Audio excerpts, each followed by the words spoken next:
Microsoft had their big. I'm not even going to say big. It wasn't really a big announcement. It was mostly basically just an update of what Xbox is going to be doing.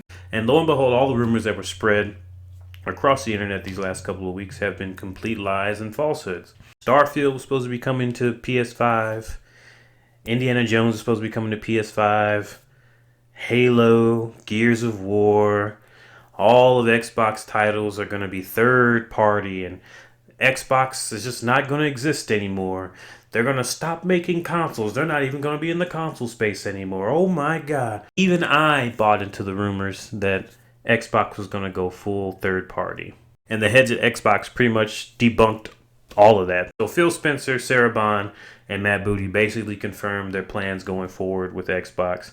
And it really wasn't that bad. The newer games that have come to Xbox are going to be ported over to PlayStation 5 and Nintendo Switch. They didn't disclose which titles were going to be going, but some people have basically confirmed, hopefully, that these 4 titles will be going over to becoming multi-platform. Hi-Fi Rush, I think, has all but been confirmed. There's been data mine hacks or leaks or whatever saying that they're going to be there's going to be PS5 skins and Nintendo Switch skins coming to Hi-Fi Rush once it gets ported over to those respective platforms. So we can safely say that that's going to be probably one of the titles that's going to be a multi-plat titles. Pentiment, I hear, is most likely going to be one of those multi-platform games as well. That was definitely a smaller experience. I don't think a lot of people played that even on Xbox. I checked it out. It was actually a pretty good game. Sea of Thieves is probably going to be going over there. Phil Spencer did say a couple of their community-driven games will be ported over. The only other game I could think of probably that's more of a community-driven game that could probably go there is probably Grounded. Grounded was a nice community-driven game. It was in game preview for a long time. I really liked that game. It had that Honey, I Shrunk the Kids vibe to it. I want to get back into it and play it, but I also really, really have a bad case of arachnophobia, so the giant spiders in that game really freaked me out. But for sure, 4 titles, probably on the smaller side, will be getting the multi-platform treatment. Sarah Bond also confirmed that there's going to be more Xbox hardware coming down the road. They said this holiday season they're going to give us some information on some new hardware. There has been rumors, and again, I'm going to be careful with rumors because we don't know. But there have been rumors that Xbox and also I believe Sony are both thinking about having a portable handheld, most likely to compete with like Nintendo Switch because the Switch is still selling like gangbusters. I personally think it's probably going to be the all-digital Xbox Series X that we saw from the FTC leaks, if that's what they're going to call it, the Series X. They might call it something else. But that cylindrical looking console that was supposed to be the adorably all-digital console, I think they're most likely going to be talking about. We're probably going to finally see that this holiday season. Also, she said they're looking forward into the future for their next generation of console hardware that's going to be coming down the road. So that pretty much shut down everybody who was talking about Xbox is getting out of the hardware business. They're not. They're still going to be making gaming consoles. So Matt Booty also confirmed that Xbox Game Pass is going to be strictly tied to PC and the Xbox console ecosystem. Of course, you're going to also be able to check it out on mobile as well.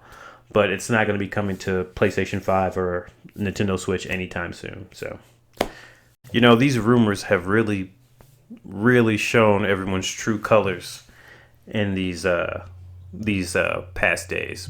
You had Xbox fans that got so scared and so upset, lost sleep, sold their Xbox, said they're done with Xbox, they're moving on over to PlayStation. You had PlayStation fans who said they could not wait to play Starfield after they bashed Starfield for the last year. You had Sony fans sitting on their high horse laughing at Xbox fans. And come to find out, a day before this podcast came out from Xbox, the Sony president basically comes out and says, yeah, we really don't. We don't have any games this year. We're not going to have games until 2025. Apparently, Sony isn't doing so hot either when it comes to console sales. Now, don't get me wrong, they're the leader in terms of this generation, in terms of console sales. They have over 50 million units sold. But according to the president, Hiroki Totoki of Sony, I love that name, by the way. Hiroki Totoki, Hiroki Totoki, Hiroki Totoki, Hiroki Totoki. Apparently, they still missed their sales projection. I think they were aiming for more like 100 million consoles. Don't quote me on that. But they didn't hit their target.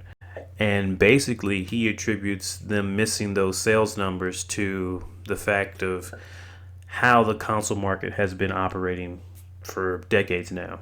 Having exclusives are great, but when you have them locked down to just one console, you're missing out on tons of money you could get from people who are not going to get that console. In the past, that was a motivator for sales, but that's not going to be the case today. So Sony is looking at Xbox and seeing the direction they're going, and it looks like they're most likely going to start focusing on having their games come to PC, most likely day and date, and also focusing on cloud, and maybe also pushing their games out to other consoles as well.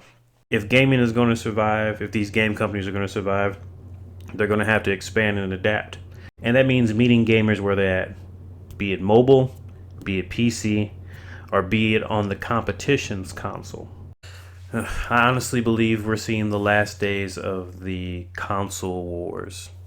I think the future is going to be having your games follow you no matter where you go. We're going to still have consoles, don't get me wrong, for the diehards, but for all the young gamers and the new people getting into gaming, they really don't care about consoles. They just want to be able to play the games. Ladies and gentlemen, what have we learned here today? Don't trust rumors, okay? Number one, we need to stop trusting these industry insiders who, oh, they have a good source. Oh yeah, I have a really good source. I got a man on the inside that knows all the plans about what's going on in the gaming space. Also, I feel like we should hold gaming journalists to a higher standard than we have been in these last couple of years. Because every single one of these gaming publications took this rumor and ran with it. IGN, Insider Gaming, Xbox Era, The Verge, everybody was running with this. They were just farming for clicks. And we fell for it, myself included. Anyway, guys, I'm DBNG. Enjoy the games you're playing, no matter what you're playing on. Peace.